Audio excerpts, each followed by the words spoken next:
جب آپ نے ایک سب سے بڑی جماعت سے اس کا انتخابی نشان چھینا، مت بولیے کہ اس سے کچھ عرصہ پہلے آپ نے اس جماعت کو توڑا، مت بولیے کہ اس سے کچھ عرصہ پہلے ایک ایک شخص کو اٹھایا گیا، اغوا کیا گیا، تھریٹ کیا گیا، بچوں کی دھمکیاں، کاروبار بند کرنے کی دھمکیاں، گھر توڑے گئے۔ کیا سب کی آنکھیں بند ہیں؟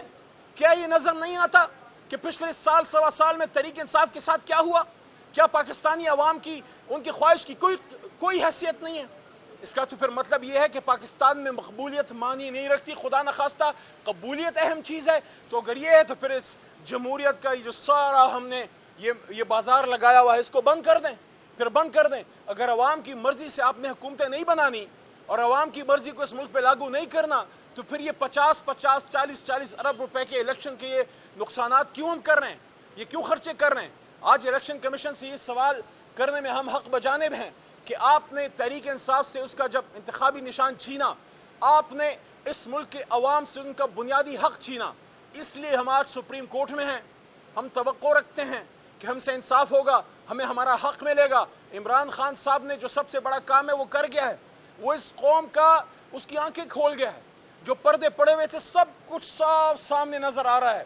اب جیلی نعروں دعووں سے بات نہیں بنے گی، اب عملی کام کرنا پڑے گا۔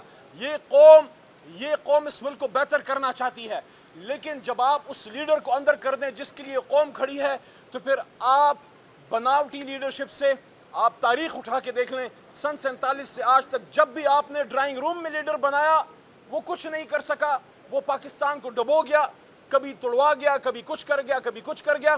ہاں، وہ لیڈر جو پاکستان کے کھیت کھلیانوں میں غریبوں کے ان کے ڈیروں سے، تھڑے سے، نائی کی دکان سے، ایک چائے کے ہوٹل سے، وہاں سے جو رائے بنتی ہے اور وہاں سے پھر جس آدمی کے لیے عوام بسم اللہ پڑھتے ہیں اس پہ اللہ کی برکت آتی ہے۔ اس لیے ہم کہتے ہیں عمران خان صاحب کو اڈیالہ سے نکالیے، اسیران کو نکالیے، یہ جو بچیاں آپ نے جیل میں ڈالی ہیں اس قوم کی بیٹیاں ہیں، وہ ماں ہماری ماں ہے ڈاکٹر یاسمین۔ آپ اعجاز چودھری کو نکالیے، پرانا سیاسی ورکر ہے۔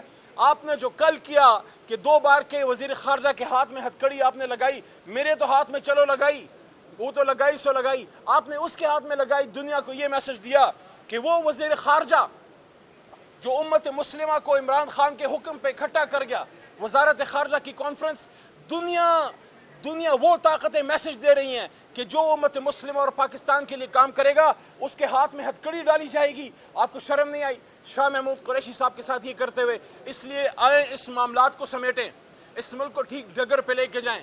اس لڑائی سے کچھ نہیں ہاتھ آئے گا۔ عمران خان صاحب کو گولیاں مار دیں، جیل میں ڈال دیا، 3 دنوں سے جیل میں رکھا ہے، کیا اس کو 1 انچ ہٹا سکے؟ محرم کا مہینہ ہے، عمران خان نے اسی ہفتے جمعے کے دن جب یہ بات کی، عمران خان صاحب نے اس نے کہا کہ میں وقت کے یزید کے سامنے نہیں جھکوں گا، اور انہوں نے یہ بھی کہا، عمران خان صاحب نے مجھے کہا کہ بتاؤ آپ پاکستانیوں کو کہ میں یہ کہتا ہوں کہ غلامی کی زندگی سے آزادی کی موت بہتر ہے۔ تو اس لیے ملک کو ٹھیک کرنا چاہتے ہو، سب سے پہلے اپنی سوچ کو ٹھیک کرو۔ ملک کو ٹھیک کرنا چاہتے ہو نا، سوچ کو ٹھیک کرو۔ عمران خان صاحب کو باہر لے کے آؤ، ہمیں ہمارا مینڈیٹ واپس دو، پھر دیکھو یہ قوم کیسے آگے جاتی ہے۔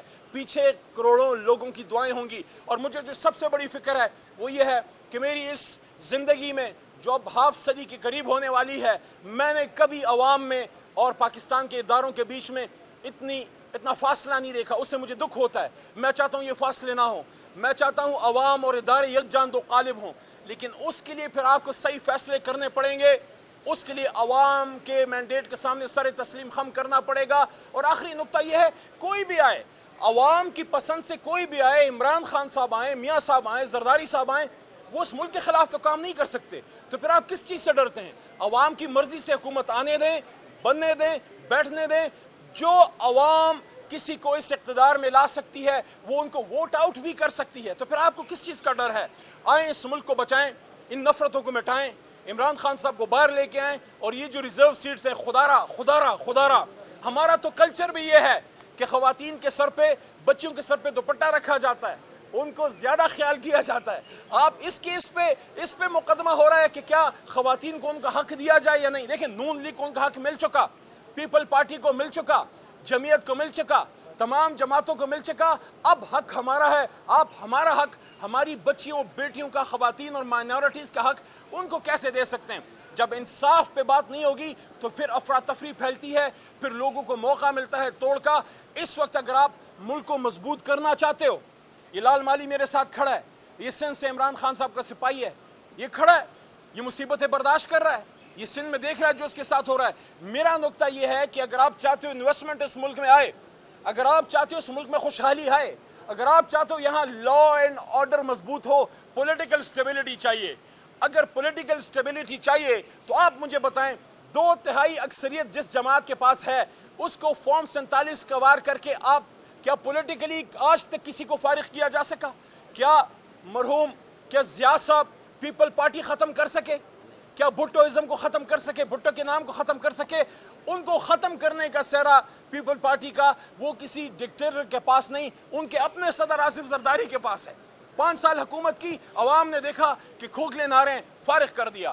اس لیے پولیٹیکل سٹیبلٹی کے لیے آپ کو تمام جماعتوں کو پارلیمان میں بیٹھا کے ان مسائل کا حل نکالیں، تبھی پاکستان جائے گا، آگے جائے گا، مضبوط ہوگا۔ ورنہ آخری نقطہ یہ جو ابھی بجٹ ہے، آپ سب بیٹھے اور پیچھے جو ہمارے دوست کھڑے ہیں اور جو مجھے سن رہے ہیں، اس بجٹ میں ابھی دوسرا جو ابھی بل آنے والا ہے، کیا برداشت کر سکتے ہیں؟ یہ مہنگائی برداشت کر سکتے ہیں؟ یہ بجلی کے بل برداشت کر سکتے ہیں؟ کیا یہ ملک ایک لا الہ الا اللہ کے نام پہ بنا ملک، کیا یہ IMF کی ڈکٹیشن کے لیے بنا تھا؟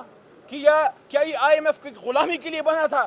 دیکھیے ان لوگوں کو پتہ ہے جو ان وزیر اعظم ہاؤس میں بڑی بڑی مرسڈیزوں میں آ کے بیٹھتے ہیں اور ٹک ٹاکیں بناتے ہیں، لاہور کی بھی بات کر رہا ہوں، ان کو یہ پتہ ہے کہ چاہے جتنی بھی مہنگائی کر دو، چاہے کچھ بھی کر دو، چونکہ ہم عوام کے ووٹ سے نہیں آئے، ہمیں کیا فرق پڑتا ہے؟ عوام اگلی بار بھی ووٹ نہ دے، بس کہیں کسی کو خوش کر لو، کسی ڈرائنگ روم میں بیٹھ جاؤ، کسی کے سامنے سر جھکا دو، باہر کے آقا اندر کے آقا کے سامنے سر جھکا دو۔ یہ 25 کروڑ کس کھاتے میں ہیں؟ یہ زندہ باد مرد آباد کے لیے ہیں۔ اقتدار تو ان کی طرف سے نہیں، کہیں اور سے آتا ہے۔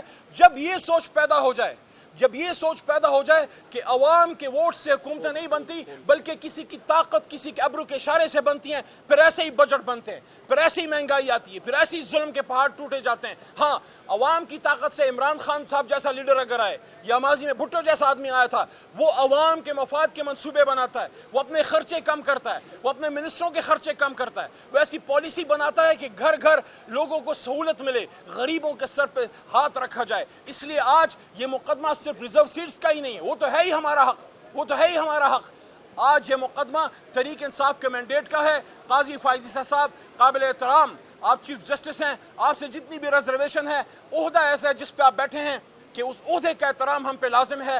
آپ کے پاس 4.5 مہینوں سے ہماری 184(3) کی پٹیشن پڑی ہے جو حامد خان صاحب نے جمع کی تھی۔ عمران خان صاحب نے بارہا جیل میں یہ بات مجھے کی کہ آپ یہ بات کیجئے، آپ اس پہ ڈیمانڈ کیجئے کہ 184(3) کی پٹیشن کے تحت اس الیکشن کا جوڈیشل آڈٹ کیجئے۔ قاضی فائز عیسیٰ صاحب، آپ نے یہ کہا تھا، آپ نے یہ فرمایا تھا کہ 8 فروری کا الیکشن پتھر پہ لکیر ہے، الیکشن تو ہو گیا، کیا صرف الیکشن ہونا کافی ہے؟ اس کا آزاد شفاف ہونا بھی ضروری ہے۔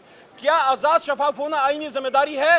اگر ہے تو پھر آپ کے حکم کو ملک کے اداروں نے اس پہ عمل نہیں کیا۔ 190 آرٹیکل کے تحت ملک کے اداروں کو آپ کی سپورٹ کرنی چاہیے تھی، نہیں ہوا۔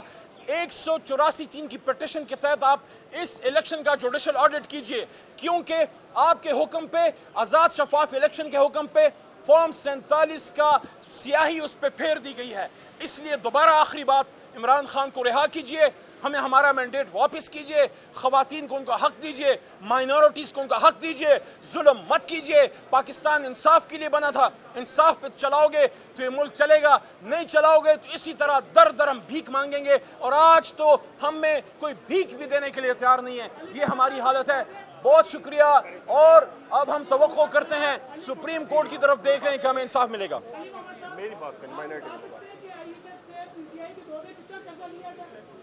دیکھیں، IMF کے دور، ہمارے دور میں IMF سے جو قرضہ لیا گیا، 73 سال میں، 75 سال میں صرف 3 سال ہماری حکومت تھی، ہمیں مجبوری میں جانا پڑا۔ لیکن ان سے سوال کیجئے جو 75 میں سے 72 سال یہ حکومت میں رہے ہیں۔